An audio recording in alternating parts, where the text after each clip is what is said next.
Hello, today we're going to explore more about our pelvic floor muscles, and this is the first of a three-part series of videos because there's so much to say. Today in this video I'm exploring what they are and why they're important.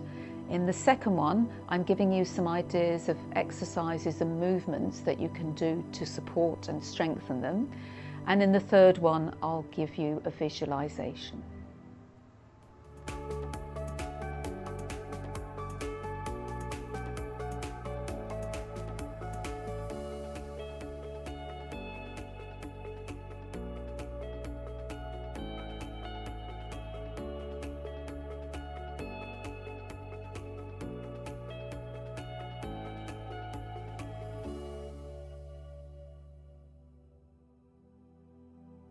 So we're going to look at what our pelvic floor muscles are and why they're important.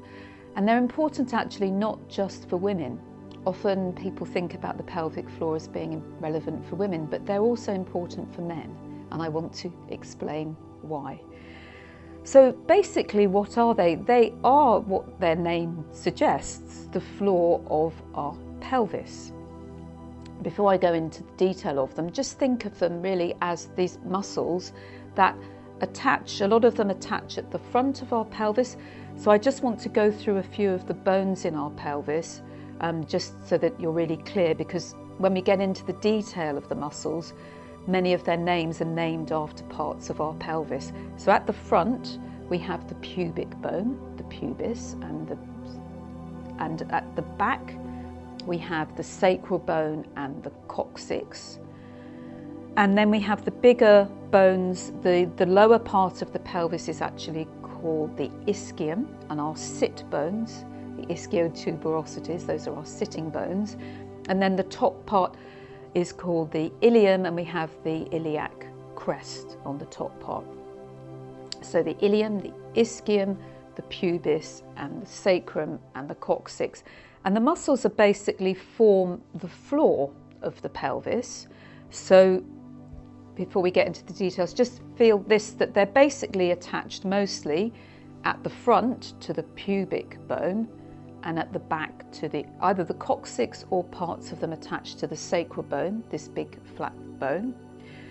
But that forms a hammock. Now a hammock is going to be quite weak in the middle, so it's not going to give such great support for the pelvis unless it has a cross part which supports the hammock.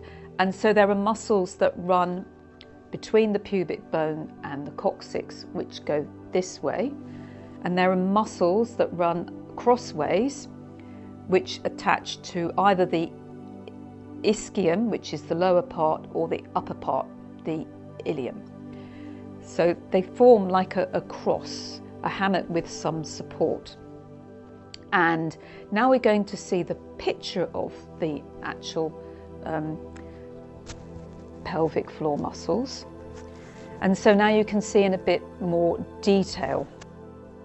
So you've got an outer layer, and this outer layer, so for men, of course, at the front, you've got more the penis, and for women, the clitoris. And for men, the urethra is connected with the penis. And then you've got, for women, the urethra and the vagina. And then for men and women, of course, at the back, the anus. So you can see how these muscles, the outer layer of muscles, need to support all of these orifices. So they form a figure of 8 around them. And that bit I mentioned in the center, where the cross between the ones that go from front to back and the ones that go from side to side, you can probably see the central tendon.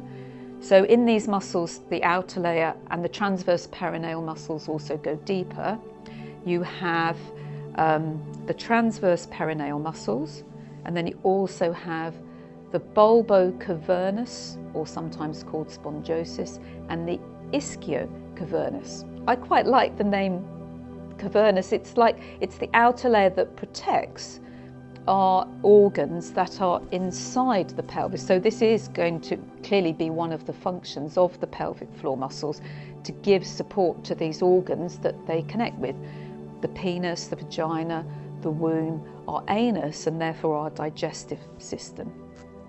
And then there's a deeper layer of muscles which also go around these organs from the front to the back, and their names indicate what they are. So you've got the puborectalis, so that's from the pubic bone to the rectum or the anus, front to back. And then you've also got the pubococcygeus and the iliococcygeus. And they're also supported by another, and together they're called the levator ani, and they're supported by another muscle called the iliococcygeus. So those, it sounds complicated names, but they're just referring to where they're connected to. So hopefully that gives you a good idea of where they are. Oh, the levator ani, just to be aware, they go about 3 to 5 centimetres deep. So they are quite deep muscle groups, this inner group. So why are they important? Because basically they support all the organs of the pelvis. But before I get into that, we also need to be aware that they don't do that on their own. Our pelvis is supported by lots of other muscles, for example the gluteus muscles, which you can see, the buttock muscles, in this diagram as well.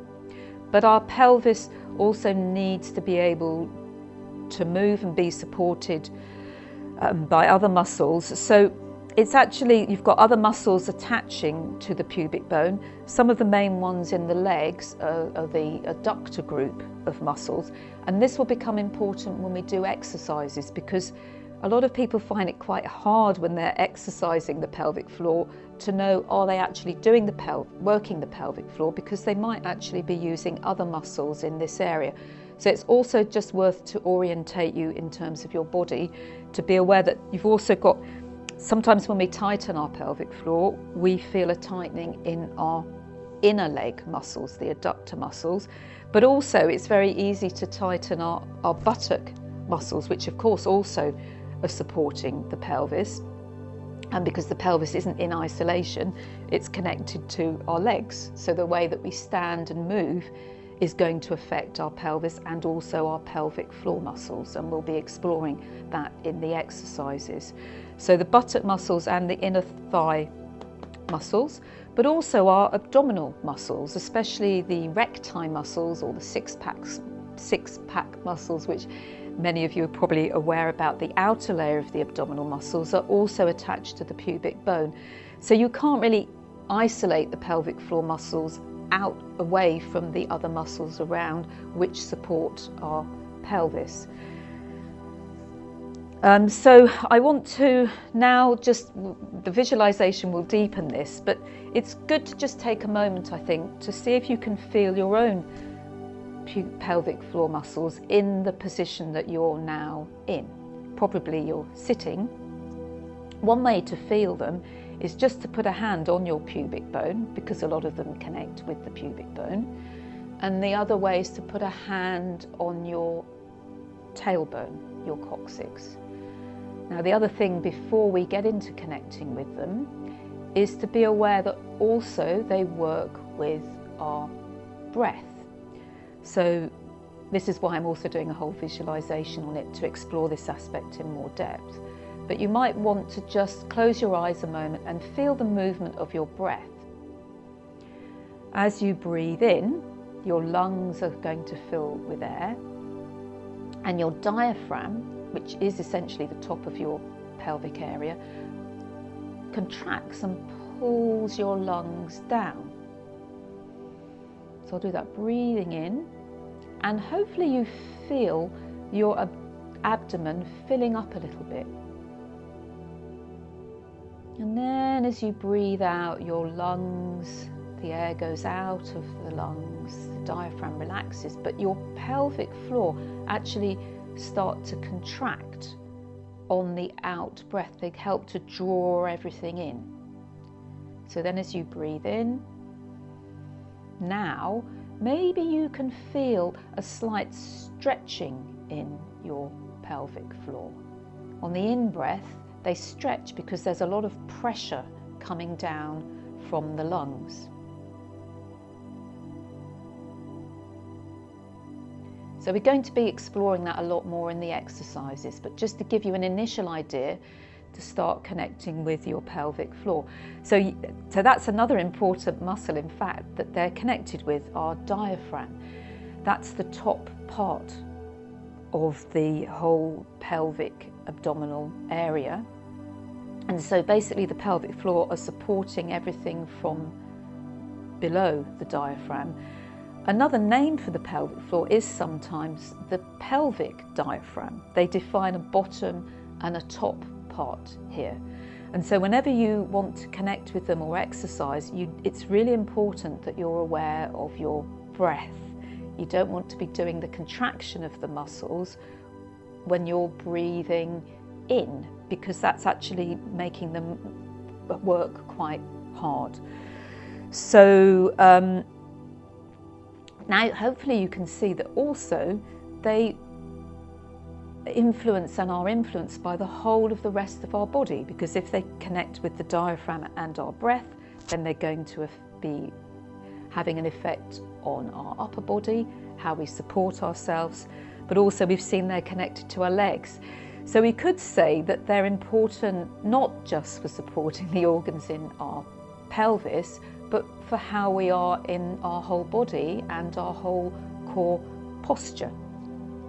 And this is where I think maybe it's helpful to think of also Chinese medicine, which connects things up together, and they didn't understand the pelvic floor muscles in the same way that we do now, but they felt that they were really important, and our whole pelvic area, it's a bit of a, when we talk about the pelvis, we often talk just about the pelvis here, but actually the top of the pelvis is really the diaphragm. Everything's connected. The diaphragm and the pelvic floor are connected.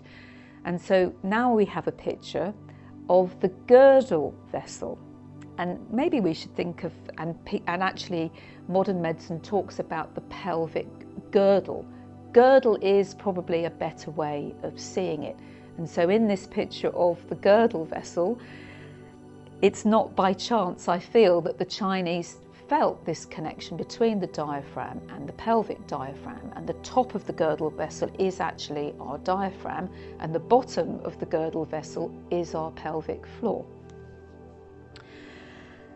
So now I want to explain, well, why are they important? We've touched on that a little bit. Clearly they're going to support all the organs within our pelvis.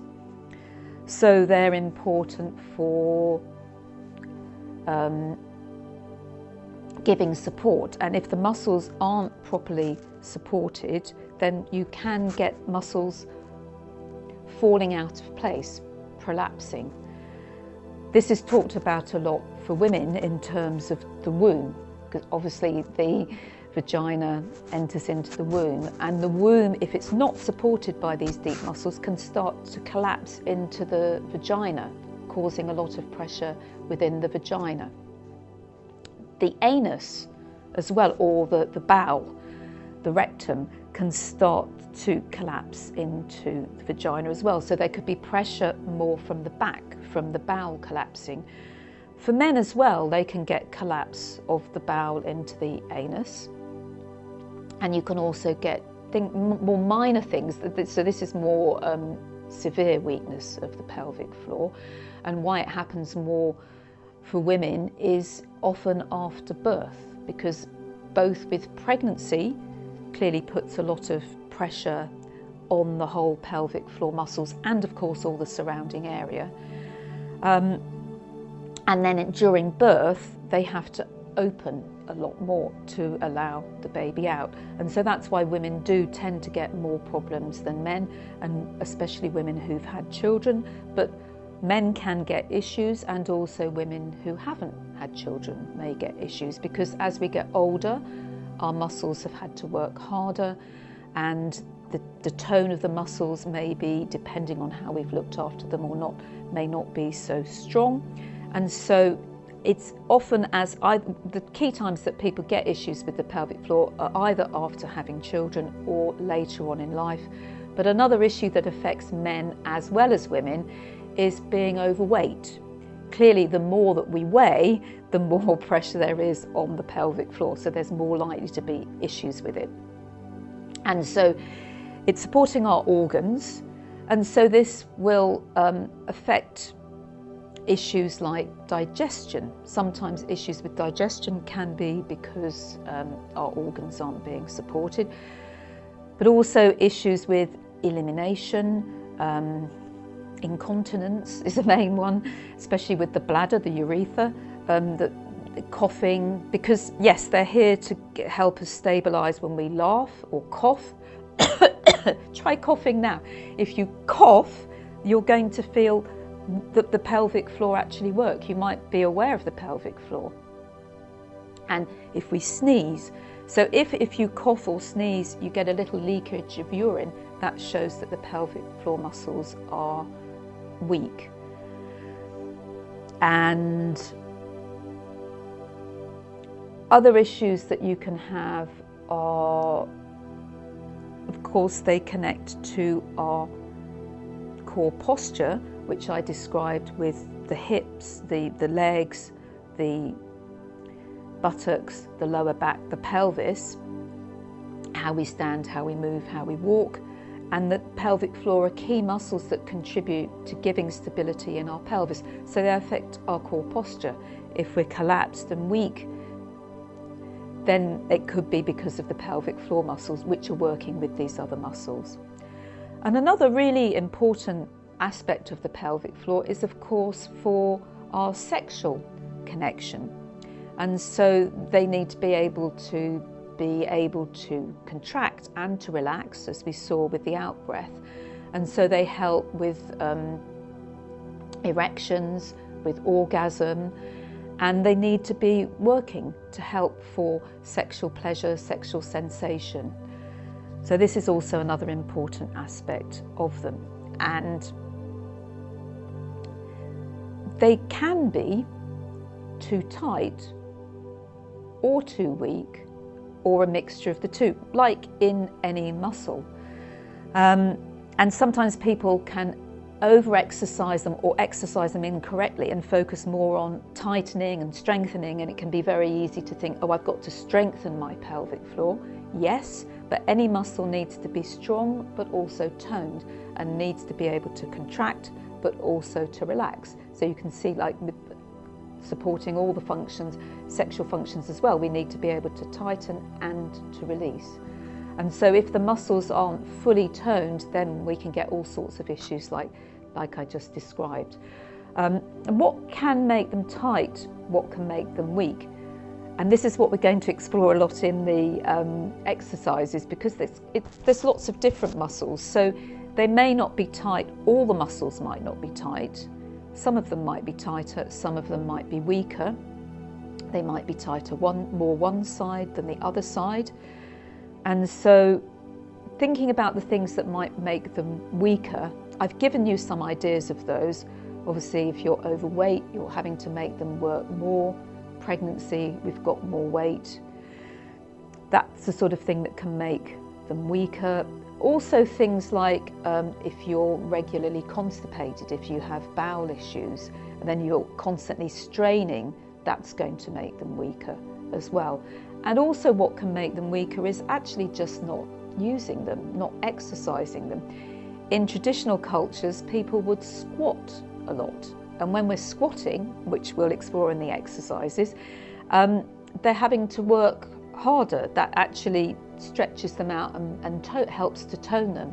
But if we're always sitting on a chair, not moving, like with our abdominal muscles, they often get weak because of lack of movement. Our pelvic floor muscles also can get weak because we don't use them, we're just sat down. So laziness, not using them.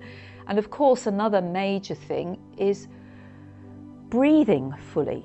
That's why I got you to connect with them through breath. If you're not breathing fully, if you're breathing shallowly, you're holding your breath, then all of this means the muscles aren't fully contracting and relaxing with our in and our out breath.